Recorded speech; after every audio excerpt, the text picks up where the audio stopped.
Bismillahirrahmanirrahim. Assalamualaikum warahmatullahi wabarakatuh. Selamat datang di Really Channel. Di kesempatan kali ini saya akan memberikan tutorial atau informasi terkait pelaporan SPT tahunan. Nah, namun di kesempatan kali ini berbeda. Banyak dari teman-teman subscriber bertanya berkaitan tentang pelaporan SPT, di mana mereka ini memiliki dua bukti potong ya teman-teman. Misalkan teman-teman bekerja di salah satu perusahaan, kemudian teman-teman resign dan teman-teman mendapatkan bukti laporan SPT. Kemudian teman-teman bekerja kembali di perusahaan yang baru dan teman-teman juga mendapatkan bukti SPT atau bukti potong SPT ya. Sehingga dalam kurun 1 tahun teman-teman mendapatkan dua bukti potong dari dua perusahaan ya teman-teman atau lebih. Nah, baik teman-teman. Nah, di kesempatan kali ini saya akan memberikan tutorialnya secara lengkap, yaitu terkait pelaporan SPT di mana teman-teman memiliki dua bukti potong atau lebih. Nah, namun sebelum masuk ke pembahasannya, saya sarankan kepada teman-teman untuk berkomentar jika nanti ada tutorial yang keliru atau tutorial yang salah, bahkan ada penyampaian informasi yang tidak tepat. Silakan teman-teman untuk koreksi di kolom komentar ya. Nanti mari kita sama-sama perbaiki untuk permasalahan pelaporan SPT di mana teman-teman memiliki dua bukti potong atau lebih. Nah, baik teman-teman, sebetulnya untuk pelaporan SPT tahunan ini seperti biasa, yaitu seperti teman-teman mendapatkan satu bukti potong pada perusahaan lainnya. Nah, baik teman-teman, langkah yang pertama di sini teman-teman bisa menggunakan browser atau bisa menggunakan handphone, tidak perlu menggunakan laptop atau komputer bagi teman-teman yang tidak memilikinya. Di sini teman-teman bisa menggunakan handphone sebagai sarana untuk pelaporan SPT tahunan. Nah, di sini saya akan menggunakan Google Chrome sebagai sarana pelaporan SPT tahunan, dan di sini juga saya sarankan teman-teman untuk memberikan atau menyampaikan pelaporan SPT tahunan yaitu menggunakan Google Chrome ya. Kenapa? Karena supaya tampilannya sama seperti pada video ini. Dan memang dari teman-teman subscriber saya juga baik berkendala jika menggunakan browser selain dari Google Chrome ya. Namun ini opsional, teman-teman bisa memilih menggunakan Google Chrome atau tidak. Nah, baik teman-teman, langsung saja kita masuk ke tutorial pelaporan SPT tahunan. Nah, pada menu Google atau menu Google Chrome, silakan teman-teman cari aja DJP Online.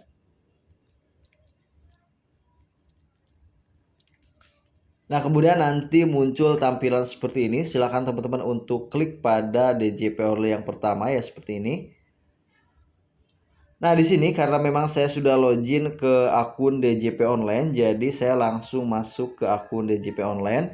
Bagi teman-teman yang belum login, silakan login terlebih dahulu. Namun bagi teman-teman yang terkendala lupa PIN, lupa email, atau lupa username, bahkan lupa password, teman-teman bisa untuk melakukan perubahan data ya teman-teman.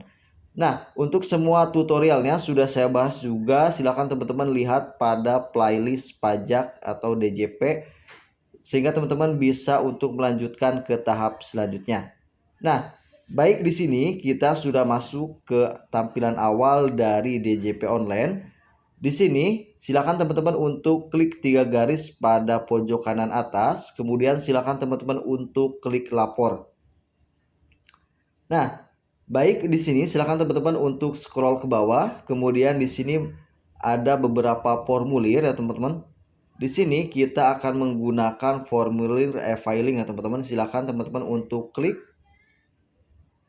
Nah, baik teman-teman, di sini sudah ada riwayat-riwayat pelaporan SPT di tahun-tahun sebelumnya, dan di sini yang bersangkutan sudah melaporkan setiap tahunnya teman-teman. Artinya ini sudah melakukan kewajibannya sebagai warga negara yang baik, yaitu melakukan pelaporan SPT tahunan. Namun kendalanya di tahun ini yang bersangkutan yaitu ingin melaporkan dua SPT sekaligus ya teman-teman. Jadi dari perusahaan A kemudian beliau masuk ke perusahaan B dan memiliki dua bukti potong. Nah, di sini langsung saja kita klik pada bagian buat SPT. Di sini apakah Anda menjalankan usaha atau pekerjaan bebas? Di sini untuk pertanyaan ya atau tidak itu opsional ya teman-teman. Jadi teman-teman bisa menjawab ya atau tidak sesuai dengan keadaan teman-teman. Di sini karena yang bersangkutan tidak memiliki pekerjaan bebas, klik tidak. Apakah Anda seorang suami atau istri yang menjalankan kewajiban perpajakan terpisah atau pisah harta? Klik tidak. Kemudian apakah penghasilan bruto yang Anda peroleh selama setahun kurang dari 60 juta rupiah? Nah, pada bagian ini silakan teman-teman lihat pada nomor 8 pada dua bukti potong SPT teman-teman. Silakan teman-teman untuk dijumlahkan ya SPT atau bukti potong pertama, kemudian bukti potong kedua pada nomor 8. Jika penghasilan dalam 1 tahun lebih dari 60 juta, maka silakan teman-teman untuk klik tidak ya. Namun bagi teman-teman yang kurang dari 60 juta, silakan teman-teman untuk klik ya. Nah, selanjutnya di sini karena untuk statusnya atau penghasilan brutonya di atas 60 juta, maka di sini langsung klik tidak, kemudian nanti ada pilihan seperti ini. Di sini Anda dapat menggunakan formulir 1770S bila form yang akan digunakan. Di sini yang pertama ada dengan bentuk formulir, dengan panduan, kemudian dengan upload SPT. Saya sarankan silakan teman-teman untuk klik dengan panduan. Nah, selanjutnya silakan klik pada SPT 1770S dengan panduan. Nah, baik data formulir di sini ada tahun pajak, kemudian status SPT, dan untuk tahun pajak silakan teman-teman lihat pada bukti potong laporan SPT teman-teman ada pada bagian bawah. Di situ biasanya tertera tanggal pemotongan teman-teman. Jadi di sini untuk tahunnya tahun 2023, kemudian status SPT-nya ini normal. Kemudian jika sudah silakan teman-teman untuk klik selanjutnya. Daftar pemotongan pemungutan PPh oleh pihak lain dan PPh yang ditanggung pemerintah. Nah, pada bagian ini silakan teman-teman persiapkan bukti potong dua-duanya teman-teman. Di sini yang pertama kita masukkan terlebih dahulu pemotongan atau nama perusahaan atau bukti potongnya teman-teman. Silakan yang pertama dimasukkan terlebih dahulu. Silakan teman-teman klik tambah. Nah, di sini ada bukti potong baru. Di sini muncul jenis pajak, kemudian NPWP pemotong atau pemungut pajak, nama pemotong atau pemungut pajak, nomor bukti pemotongan atau pemungutan, tanggal bukti pemotongan atau pemungutan, jumlah PPh yang dipotong atau dipungut. Nah, baik teman-teman, silakan teman-teman untuk isi terlebih dahulu. Untuk jenis pajak, di sini silakan teman-teman klik pada pasal 21. Kemudian untuk NPWP pemotong atau pemungut pajak, silakan teman-teman lihat pada bagian ini ya. Nah, jika teman-teman sudah input, silakan klik enter, nanti akan muncul nama perusahaan pada nama pemotong atau pemungut pajak. Selanjutnya, nomor bukti pemotongan atau pemungutan, silakan teman-teman lihat pada bagian ini ya. Selanjutnya, tanggal bukti pemotongan atau pemungutan, teman-teman bisa lihat pada bagian ini ya, pada paling bawah. Selanjutnya yaitu jumlah PPh yang dipotong atau dipungut. Silakan teman-teman bisa melihat pada nomor 20 pada bukti potong SPT teman-teman. Jika sudah, silakan teman-teman untuk klik simpan. Baik teman-teman, di sini kita sudah memasukkan bukti potong pertama. Kemudian karena kita memiliki bukti potong yang kedua atau lebih dari dua, silakan teman-teman untuk klik tambah. Kemudian silakan teman-teman untuk lakukan cara yang sama sesuai dengan inputan yang di awal tadi ya teman-teman. Nah, bagi teman-teman di sini saya berhasil menambahkan dua nama pemotong atau pemungut pajak. Nah, oke teman-teman, di sini sudah masuk dua nama ya teman-teman atau dua bukti potong. Nah, bagi teman-teman yang memiliki lebih dari dua, misalkan tiga, teman-teman juga bisa klik tambah ya teman-teman. Jika sudah, silakan teman-teman untuk klik selanjutnya. Halaman ketiga dari 18, masukkan penghasilan neto dalam negeri sehubungan dengan pekerjaan. Nah, silakan pada bagian ini silakan teman-teman bisa melihat pada kedua bukti laporan SPT teman-teman, yaitu pada nomor 14 ya. Silakan teman-teman untuk gabungkan atau tambahkan nomor 14 pada bukti potong pertama kemudian ditambahkan dengan nomor 14 pada bukti potong kedua. Nah, hasilnya nanti silakan teman-teman input pada bagian ini ya. Jika sudah, silakan teman-teman untuk klik selanjutnya. Apakah Anda memiliki penghasilan dalam negeri lainnya? Di sini opsional ya teman-teman. Jadi seperti yang di awal tadi bilang, jadi bagi teman-teman yang keadaannya sesuai, silakan teman-teman klik ya, dan kemudian jika tidak sesuai, klik tidak. Di sini karena tidak ada penghasilan dalam negeri lainnya, klik tidak. Apakah Anda memiliki penghasilan luar negeri? Klik saja tidak, kemudian klik selanjutnya. Apakah Anda memiliki penghasilan yang tidak termasuk objek pajak? Klik saja tidak, kemudian klik selanjutnya. Apakah Anda memiliki penghasilan yang pajaknya sudah dipotong secara final? Klik tidak, kemudian klik selanjutnya. Halaman ke-8 dari 18 ini adalah inputan perolehan harta di tahun ini ya teman-teman. Di sini bagi teman-teman yang ingin menginput hartanya, di sini silakan teman-teman untuk klik tambah. Artinya ini perolehan di tahun ini ya teman-teman.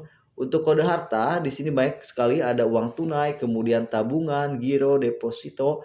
Banyak sekali, silakan teman-teman bisa sesuaikan dengan harta yang diperoleh pada tahun ini. Nah, namun bagi teman-teman yang memang tidak memperoleh harta di tahun ini, silakan teman-teman bisa klik pada harta pada SPT tahun lalu. Nah, dan di sini akan muncul ya teman-teman harta SPT tahun lalu. Di sini silakan teman-teman untuk klik selanjutnya. Selanjutnya, apakah Anda memiliki utang? Klik saja tidak, kemudian klik selanjutnya. Apakah Anda memiliki tanggungan? Klik tidak, kemudian klik selanjutnya. Apakah Anda membayar zakat atau sumbangan keagamaan kegiatan wajib? Klik selanjutnya. Halaman ke-12 dari 18, status kewajiban perpajakan suami istri. Nah, pada bagian ini silakan teman-teman bisa melihat pada bukti potong laporan SPT teman-teman, yaitu pada kolom A terletak pada nomor 6. Di situ ada status kewajiban perpajakan suami istri, ada kolom K, kemudian TK dan HB. Untuk K itu kawin, kemudian TK tidak kawin, dan HB hubungan berpisah. Nah, di situ silakan teman-teman lihat ya teman-teman, pada kolom tersebut kolom apa yang diisi. Misalkan K1, silakan teman-teman klik kawin dengan tanggungan 1. Namun pada bagian ini yang bersangkutan yaitu tidak kawin kemudian tidak ada tanggungan, maka di sininya tidak kawin kemudian tanggungannya dinolkan ya teman-teman. Nah, jika sudah, silakan teman-teman untuk klik selanjutnya. Apakah Anda memiliki pengembalian atau pengurangan PPh pasal 24 dari penghasilan LN? Klik saja tidak, kemudian klik selanjutnya. Pada bagian ini, halaman ke-14 dan 18 bisa di-skip atau bisa diisi dengan angka 0. Jika sudah, silakan teman-teman untuk klik selanjutnya. Halaman ke-15 dari 18, perhitungan pajak penghasilan. Di sini kita scroll ke bawah dan untuk hasilnya nihil ya teman-teman, tidak lebih bayar ataupun tidak kurang bayar. Nah, bagi teman-teman yang terkendala kurang bayar ataupun lebih bayar, pastikan terlebih dahulu teman-teman sudah menginput data dengan sesuai. Namun ketika teman-teman masih tetap lebih bayar ataupun kurang bayar walaupun datanya sudah sesuai, silakan teman-teman untuk klik selanjutnya. Bagi teman-teman yang ada kurang bayar, silakan teman-teman untuk melakukan pembayaran kekurangannya. Atau bagi teman-teman yang lebih bayar, teman-teman bisa mengambil lebih bayarnya ya teman-teman, yaitu nanti setelah analisa dari kantor pajak.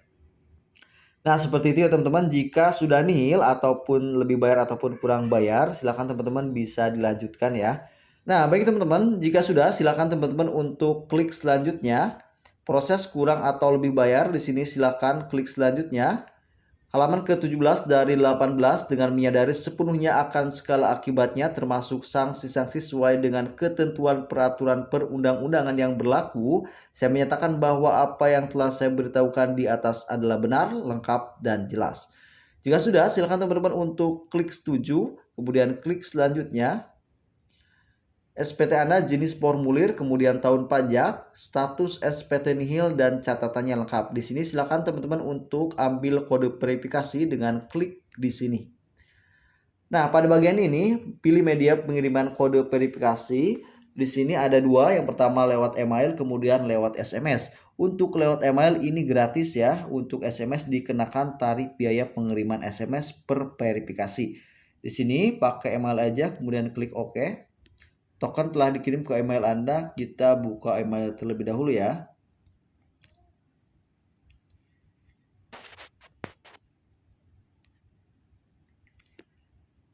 Nah, ini adalah email verifikasi. Di sini silakan teman-teman untuk tahan lama, kemudian salin. Kita masuk kembali ke Google Chrome. Di sini masukkan kode verifikasi ya teman-teman. Kemudian jika sudah, silakan teman-teman untuk klik kirim SPT. SPT Anda berhasil dikirim, bukti penerimaan elektronik telah dikirimkan ke email Anda. Di sini klik puas ya teman-teman. Nah, baik teman-teman, di sini untuk pelaporan SPT tahunan di tahun 2023 sudah berhasil dilaporkan dengan status nihil ya. Kita lihat pada bagian email. Nah, Direktorat Jenderal Pajak di sini untuk penerimaan elektronik dan penyampaian SPT elektronik sudah diterima. Di sini ada NPP, kemudian tahun pajak, jenis SPT. Untuk status SPT-nya di sini sudah nihil, artinya untuk pelaporan SPT kita sudah sesuai. Nah, bagi teman-teman yang terkendala terkait pelaporan SPT tahunan atau bagi teman-teman yang ingin mengoreksi konten ini, silakan teman-teman untuk tuliskan koreksinya di kolom komentar ya. Nanti mari kita sama-sama untuk berdiskusi memecahkan permasalahan dari pelaporan SPT tahunan. Semoga video ini bermanfaat dan menjadikan wawasan untuk kita semua. Dan jangan lupa untuk dukung channel ini dengan menekan tombol subscribe. Kemudian nyalakan tombol lonceng untuk mengetahui semua pemberitahuan terbaru dari Really Channel. Wassalamualaikum warahmatullahi wabarakatuh.